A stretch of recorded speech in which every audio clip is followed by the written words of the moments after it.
Everybody, so I'm going to be doing a video on Daniel chapter 3 about the 3 Hebrew children in the fiery furnace.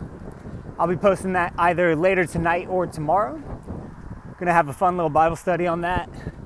And then I'm going to be doing a live stream in the next week or so with a special guest about Israel in the last days and whether or not the Israel of today is linked with the Israel in the Bible.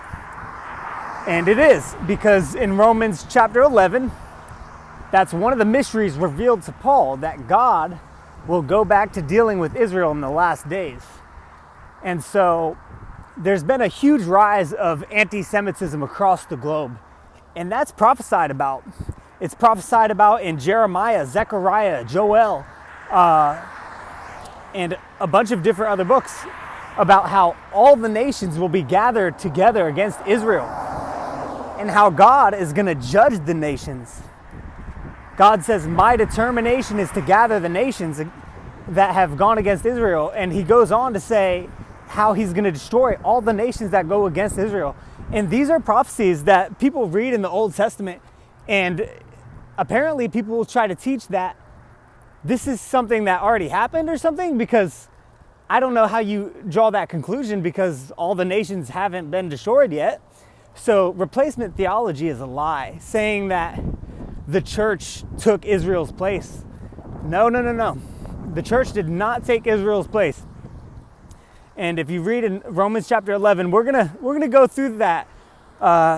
My special guest and we're gonna go through that, and we're gonna hit each topic about how God is not done with Israel, and we're gonna absolutely destroy replacement theology when we go through on this.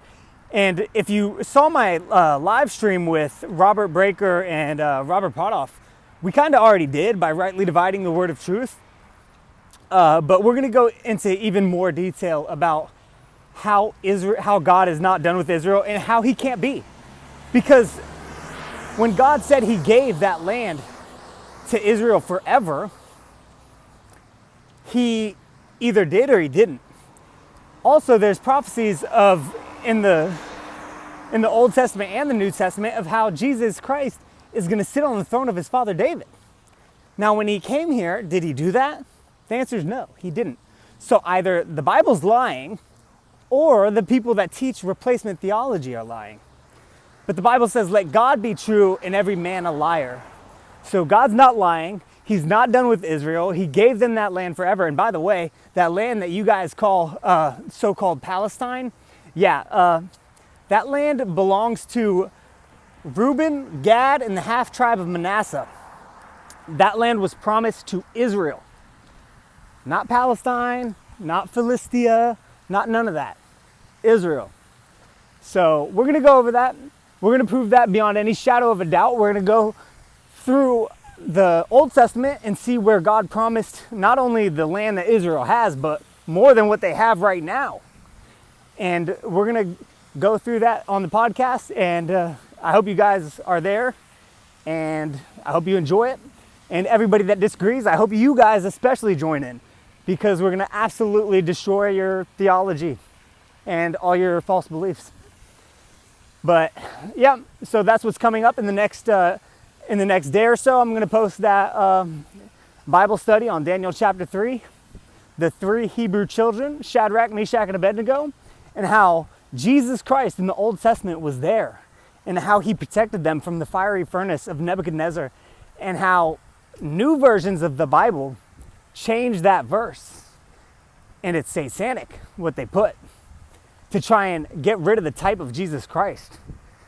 And who would want to do that? Who would want to steal the glory from Jesus Christ protecting his people in the Old Testament? So we're going to get into that tonight or tomorrow. I'll post that, and then I'll post that upcoming live stream. We're going to have a fun time because my guest is extremely well versed in the scriptures, especially on this topic. And I hope you guys enjoy. See you later.